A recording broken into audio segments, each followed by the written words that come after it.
let's get things started. Ready? Go!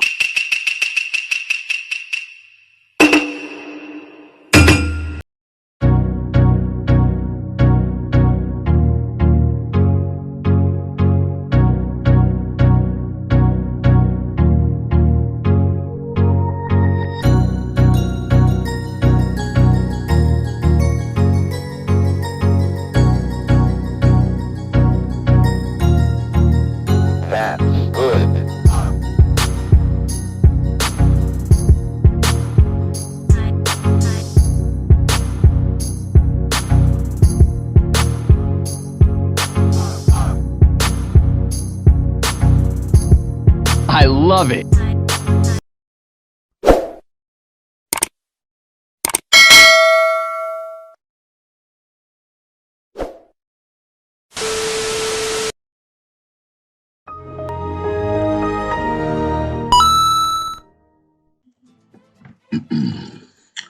What's up, guys? It's Arinze back in another video. So before we begin, happy MLK Day upcoming, and also if you hear in the background some some disturbances, understand that right now in Atlanta we're getting hit with like a mystical space typhoon. Like, it's ridiculous. So last night we got hit with a giant tornado of just snow, like not even snow, just freezing water and rain. So if you hear, some dust tornado in the background, that's what's going on. All right. But besides that, today's video is going to be a little quick one, right? And it's discussing a topic that I've had in the Discord with some guys, JC and all that stuff, right? And it's the idea of being the villain. Being the villain, right? And so to the Roger Report's credit, he's also touched on this, but he calls it being the ruthless nice guy. And, it makes sense. But when we say being the villain, what does that really mean, right? So I was thinking about it, and I was talking to my girlfriend, and I realized that in our conversations, a lot of the time she has this boundless optimism, or what I say more so, blind optimism, where, like most women, she just hopes for the best, but doesn't really think about the logistics of getting the best outcomes, right? And me being a guy, I don't have the luxury to just hope for the best without looking at the hard numbers of how to get the best, right? I'm not gonna think that I can just stumble in to a good situation. I have to put myself there, and putting myself there requires certain discipline, certain steps being taken, etc., etc. So when I was talking to her and I was bringing up, hey, like, you got to do this to get that, and all that stuff, she said to me, "Oh, you're being so mean," or "You're being so, you're being such a Debbie Downer." Now, of course, she said this playfully, right? But, well, her tone gave off that, because I'm not dating an ADOS woman, so I'm not doing that Asian doll shit. Shout out O'Shea Juke Jackson. But when she said that, I corrected her, saying, "No, I'm not being mean. I'm being realistic. You say you want these things to happen, but you rarely ever want to talk about the steps needed to take it there. Don't say that to me just because I'm laying out the realities of what needs to be done to get the things you say you want, right?" And that gave me an epiphany to how it means to be the villain. It means to be the ruthless nice guy. Is that to other people, we're coming into a situation due to the onset of the G virus throughout Western society, exploding from the raccoon city that is the ADOS community, that the ideas of discipline, competence, and consistency are being stigmatized as being malignant in some way, right? The idea of laying down concrete plans that supersede what you feel about the situation, supersede what you desire, but what really is in front of you, are being stigmatized as being negative, over pessimistic, and things of that nature. And that when you're a guy who exhibits these cold realities, I wouldn't even say cold realities, when you're a guy that exhibits these calm, collected assertions and observations of reality from women and the cuckolded men in the world, you're considered pessimistic, a Debbie Downer. Now, for women, I expect that to a certain degree, right? I expect women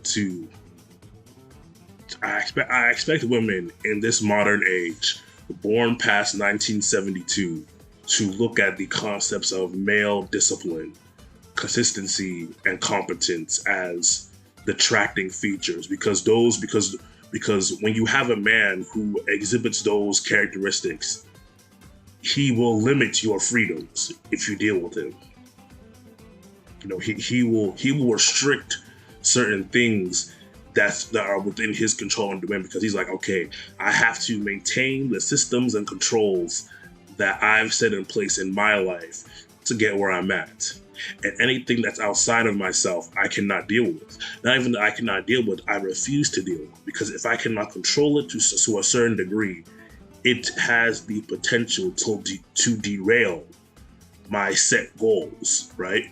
And women, oftentimes, what I'm realizing, almost inherently dislike the control that comes with being that kind of man.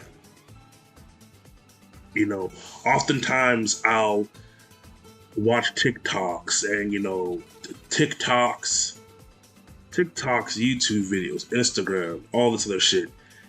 And the consistent comment or critique I hear of women is that, oh, you guys don't want to loosen up, or you guys think it's your way or the highway, or men have these certain things that they don't like about us, but we should just deal with it.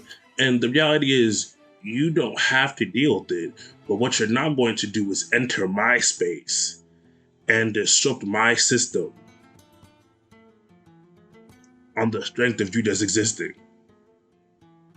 Like, if you're going to enter in my world, you're going to abide by the physics of my world, or you can leave. And what I'm seeing is that women inherently dislike structure, but understand that without it, nothing gets done. So what's going on now is that you have women who will demonize structure, but demonize it to where they have an out, where it's like, okay, he expects structure and order in his life, and that structure and order has garnered him these accolades, the fame of others and resources. But I inherently do not want to be under the control or under the dominion of another person, much less a man. So therefore, I'm going to have to passive aggressively make him believe that him maintaining control of his world is antithetical to my existence. And it's also just inherently misogyny, inherently misogynoir. Men demanding control over their reality, over their narrative, and their situations is being stigmatized as violence against women. I don't remember if you guys remember the Facebook CEO who went on the news saying, in the wake of Me Too, it's not enough that men just not assault us. They can't ignore us either. Because she was citing how, in the wake of Me Too, more and more male managers who do promotions and stuff like that, they're now avoiding one-on-one situations with women. And so now that men are responding and deciding how they will deal with their own narratives, right? How they will adjust the physics of their world to deal with outer reality. Women are seeing, okay, so in order to deal with the man, there will be even more restrictions. That I just can't come in and do whatever I want. And now that demand of control over your space, that demand of control over the physics of your own world is being considered a villain. Essentially, having an assertive position on how you run your life and what you will tolerate as a man and how you view things around you, irrespective of how women feel about that, is being the villain. Being the villain is to control your own realities. Being the villain is to control the physics of your dimension. And being the villain is to tell women, especially women, that if you want to deal with me and want to be under my protection and provision, etc., you're going to adhere to the physics of my world. If not, you can fly into the sun. So gentlemen, be the villain. Gentlemen, be like Virgil, don't make cry. Be motivated. I'm motivated. Be motivated. And always need more power. I love that video game, man. Oh, good shit. But aside from that, don't forget to like, comment, and subscribe. Tell me what you think in the comments.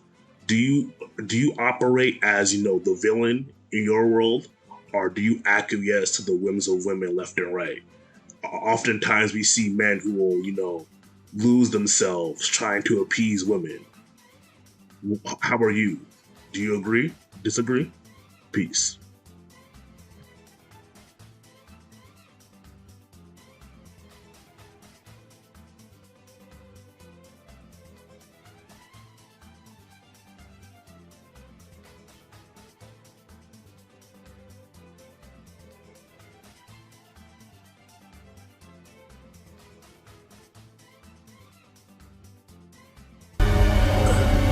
Might controls everything, and without strength, you cannot protect anything, let alone yourself.